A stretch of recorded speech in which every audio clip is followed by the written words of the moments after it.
السلام علیکم ورحمۃ اللہ وبرکاتہ۔ دوستو، امید کرتا ہوں کہ آپ خیریت سے ہوں گے۔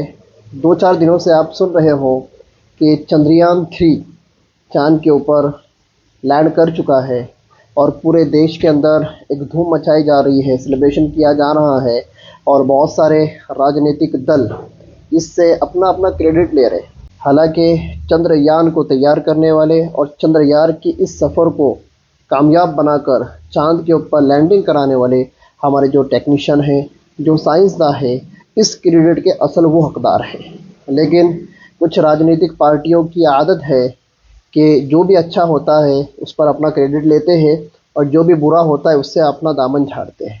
بہرحال بہت اچھی بات ہے، بہت بہت مبارک ہو دیش واسیوں کو بھی، اور بہت بہت مبارک ہو ان ٹیکنیشین اور سائنٹسٹ لوگوں کو جنہوں نے اس چندریان 3 کو کامیاب بنانے کے اندر اپنی تن من دھن کی قربانی دی، اپنی محنتوں کو، اپنی صلاحیتوں کو انہوں نے کامیاب کر کے بتایا اور اپنے دیش کا نام پوری دنیا کے اندر روشن کیا۔ زمین سے لے کے چاند پر چندریان 3 لینڈ کرانے والی جو ٹیم ہے، اس ٹیم کے اندر بہت سارے ہمارے مسلمان ٹیکنیشین اور سائنٹسٹ بھی ہے۔ انشاءاللہ ان کے اوپر میں ایک الگ ویڈیو بناؤں گا۔ کچھ باتیں میں دیش واسیوں کو بتا دوں۔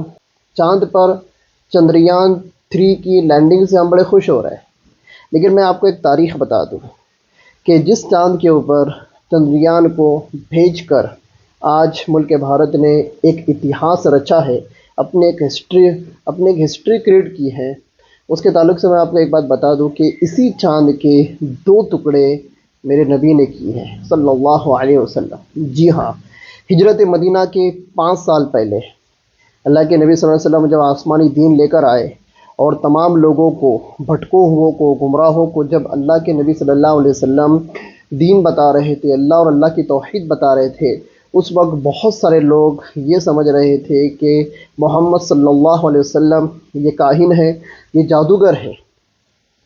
اس وجہ سے آئے دن اللہ کے نبی کو پریشان کیا جاتا تھا اور اللہ کے نبی کی نبوت کے اوپر دلیلیں اور ریفرنس مانگی جاتی تھی۔ جس طرح سے آج ملک بھارت کے اندر ایک مسلمان کو شک کی نگاہ سے دیکھا جاتا ہے اور اس کو دیش بھکتی ہونے کا ثبوت دینا پڑتا ہے، اس سے دیش بھکتی کے ثبوت مانگے جاتے ہیں، اس طرح سے اہل عرب اللہ کے نبی صلی اللہ علیہ وسلم سے الگ الگ دلیلوں کا مطالبہ کرتے تھے کہ اگر آپ نبی ہو تو یہ کام کر کے بتاؤ، وہ کر کے بتاؤ، یہ کر کے بتاؤ، وہ کر کے بتاؤ۔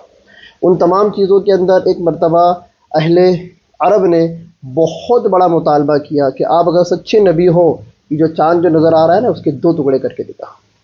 تو اللہ کے نبی نے ان سے کہا کہ بے شک میں اس چاند کے 2 ٹکڑے کر کر بتاؤں گا، بے شک کر کے بتاؤں گا، لیکن تم مجھ سے وعدہ کرو کہ جب چاند کے 2 ٹکڑے ہوتے ہوئے آپ دیکھو گے تو آپ ایک خدا کو ماننے والے بن جاؤ گے، ایک خدا کی اطاعت کے اندر آ جاؤ گے۔ سب نے کہا کہ بالکل۔ پھر اللہ کے نبی نے اللہ سے دعا کی کہ اللہ اس چاند کے 2 ٹکڑے کر دے۔ اللہ کی طرف سے حکم ہوا کہ نبی جی آپ بس اشارہ کرو۔ اللہ کے نبی نے انگلی سے اشارہ کیا، چاند کے 2 ٹکڑے ہوئے۔ ایک سائیڈ میں جبل قبیس تھا، ایک ٹکڑا وہاں جا کر رک گیا، اور چاند کا آدھا ٹکڑا جبل قیقعان وہ ایک سائیڈ میں تھا، وہاں پر جا کر وہ چاند کا ٹکڑا رک گیا۔ اور بحوالہ علامہ آلوسی اور ابن کثیر چاند کے 2 ٹکڑے کب تک رہے اس کے تعلق سے لکھا ہے کہ جتنا وقت مغرب اور عصر کے درمیان میں ہوتا ہے، 1 گھنٹہ، 1.5 گھنٹہ یا 1.25 گھنٹہ، اتنے ٹائم تک وہ چاند 2 ٹکڑوں کے اندر بٹا رہا۔ پھر اللہ کے نبی کے حکم سے وہ چاند واپس میں کیا ہو گیا، واپس آ کر آپس میں مل گیا۔ اب جب لوگوں نے یہ معجزہ دیکھا تو ہڑبڑا گئے۔ جن کی قسمت میں ہدایت تھی انہوں نے ہدایت کو قبول کر لیا، لیکن جن کی قسمت میں ہدایت نہیں تھی انہوں نے انکار کر دیا کہ محمد تو جادوگر ہے، نعوذ باللہ۔ لیکن کچھ سوجھ بوجھ والے لوگ تھے، انہوں نے یہ کہا کہ نبی نے ہماری آنکھوں کی بندش تو نہیں کر دی، ایک کام کرتے ہیں، جو لوگ مکہ سے باہر سے آنے والے ہیں ان لوگوں سے دریافت کرتے ہیں کیا واقعی میں انہوں نے بھی چاند کے 2 ٹکڑے ہوتے ہوئے دیکھا ہے۔ ٹھیک ہے، اس پر اتفاق ہو گیا۔ اب جو بھی مکہ کے باہر سے آ رہا ہے، چاہے وہ تجارتی سفر سے آ رہا ہے یا دیگر اپنے کام کے لیے باہر گیا تھا، وہ جب مکہ میں ریٹرن آ رہا ہے تو اس سے جا کر پوچھ رہے کیا تم نے کل چاند کے 2 ٹکڑے ہوتے ہوئے دیکھا؟ سب نے کہا ہاں ہم نے دیکھا کہ چاند کے 2 ٹکڑے ہوئے، ایک جبل قبیس کے اوپر چلا گیا، دوسرا جبل قیقعان کے اوپر چلا گیا، اور واپس میں کچھ دیر کے بعد وہ چاند کیا ہو گیا، مل گیا۔ تو یہ لوگ پریشان ہو گئے کہ باہر سے آنے والا بھی یہ گواہی دے رہا ہے۔ اس کے باوجود لوگوں نے نہیں مانا۔ دوستو جس وقت چاند کے 2 ٹکڑے ہوئے تھے اس وقت اللہ کے نبی چیخ چیخ کر کہہ رہے تھے کہ لوگوں گواہ رہو، لوگوں گواہ رہو، تمہارے مطالبے پر میں نے چاند کے 2 ٹکڑے کر کر بتا دیا، اب تو اللہ کو مانو، اب تو اللہ کی وحدانیت کو مانو۔ پر لوگوں نے نہیں مانا، ہیلے اور بہانے کرتے رہے اور کچھ لوگ اس کا ریفرنس ڈھونڈتے رہے۔ اب بطور ریفرنس میں آپ کے سامنے 2 باتیں عرض کر دوں۔ 3 صدیاں گزر گئی۔ کتنی صدیاں؟ 3 صدیاں، مطلب اللہ کے نبی کو اس دنیا سے جا کر 300 سال گزر گئے۔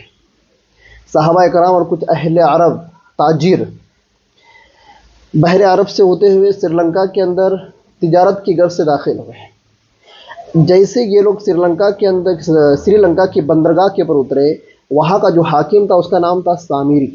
کیا نام تھا؟ سامری۔ سامری نے جب دیکھا تو ان کو پوچھا کہ تم عرب سے آئے ہو؟ جی ہاں، ہم عرب سے آئے ہیں۔ تو کہا کہ تمہارے اندر مسلمان بھی ہیں؟ کہا کہ ہم اندر مسلمان بھی ہیں۔ کہا کہ مسلمان لوگ کیا کہتے ہیں؟ پھر مسلمان لوگ آگے آئے اور آگے آنے کے بعد مسلمان لوگوں نے بتایا ہم ایک اللہ کی عبادت کرتے ہیں، کچھ سالوں پہلے ہمارے یہاں پر ایک نبی مبعوث ہوئے، بھیجے گئے، انہوں نے ہم کو جہالت سے نکال کر علم اور نور ہدایت کی طرف لا کر کھڑا کر دیا، بلا بلا جو ساری باتیں جو ہوتی تھی دین کی، ایمان کی صحیح باتیں بتائی۔ اب یہ ساری باتیں بتاتے بتاتے انہوں نے نبوت کا تذکرہ کیا کہ اللہ کے نبی آسمان سے وحی جو آتی ہے وہ ہم کو پڑھ کر سناتے ہیں، جبریل نازل ہوتے ہیں، ایسا ہوتا ہے ویسا ہوتا ہے۔ پھر ہمارے نبی نے چاند کے 2 ٹکڑے کر کر بتائے۔ یہ باتیں سب یہ باتیں چل رہی تھی جیسا عرب مسلمانوں نے یہ کہا کہ ہمارے نبی نے چاند کے 2 ٹکڑے کرے تھے، وہاں پر سامری نے ان کو روک دیا، ہولڈ آن، رکا دیا ان کو، اور کہا کہ ابھی تم نے کیا کہا؟ چاند کے 2 ٹکڑے؟ کہا کہ ہاں۔ کیا تمہارے نبی نے چاند کے 2 ٹکڑے کیے؟ جی ہاں، ہمارے نبی نے چاند کے 2 ٹکڑے کیے۔ اس طرح سے ان کو جواب ملا۔ تو سامری نے ایک کام کیا۔ کیا کام کیا؟ کہ ہمارے یہاں کی پرمپرا ہے کہ جب کوئی ادبھت چیز ہوتی ہے، ادبھت معاملہ ہوتا ہے، کوئی کرشمہ ہوتا ہے، اس کو فوراً لکھ کر تحریر کر کے شاہی خزانے کے اندر ڈال دیا جاتا ہے۔ تو اگر واقعی میں تمہارے نبی نے چاند کے 2 ٹکڑے کیا ہوگا اور اس چاند کے 2 ٹکڑوں کے نظارے کو پوری دنیا نے دیکھا ہوگا، تو ہمارے یہاں کے تاریخ دانوں نے بھی اس کو دیکھا ہوگا، اور ضرور بادشاہ کے خزانے کے اندر ایسی تحریر موجود ہوگی کہ اس تحریر کے اندر شق القمر کا، چاند کے 2 ٹکڑے ہونے کا تذکرہ ہوگا۔ فوراً اس نے اپنے خادموں کو، سپاہیوں کو بھیجا اور خزانہ تلاش کرنے لگا۔ جب خزانے کو تلاش کر رہے تھے، اس میں ایک تختی ملی۔ اس تختی کے اوپر لکھا گیا تھا کہ آج، مطلب اس ڈیٹ کے اندر، کہ آج ہم نے دیکھا کہ چاند کے 2 ٹکڑے ہوئے، ایک مشرق میں گیا، ایک مغرب میں گیا، کچھ گھنٹے تک وہ ایسا ہی رہا، بعد میں وہ دونوں ٹکڑے آ کے آپس میں مل گئے۔ جیسا بادشاہ نے وہ تختی دیکھا، ایک بڑا ریفرنس اس کو مل گیا، اس کو ایک دلیل مل گئی، اس کی قسمت میں اللہ نے ہدایت رکھی تھی، اس کو ہدایت مل گئی اور وہ اپنی پوری قوم کے ساتھ کیا ہو گیا؟ مسلمان ہو گیا۔ یہ سری لنکا کا واقعہ ہے جس کو تاریخی فرشتہ، تاریخ کی ایک بہت معتبر کتاب ہے، ملا محمد قاسم فرشتے نے اس کے لیکھک ہیں، انہوں نے اپنی کتاب کے اندر اس واقعے کا تذکرہ کیا ہے۔ ایک اور واقعہ میں آپ کے سنا دوں کہ جس وقت محمود غزنوی بھارت کے اوپر حملہ کرتے تھے، ان کے بھارت کے اوپر حملہ کرتے تھے، اس وقت انہوں نے کچھ تختیاں دیکھی۔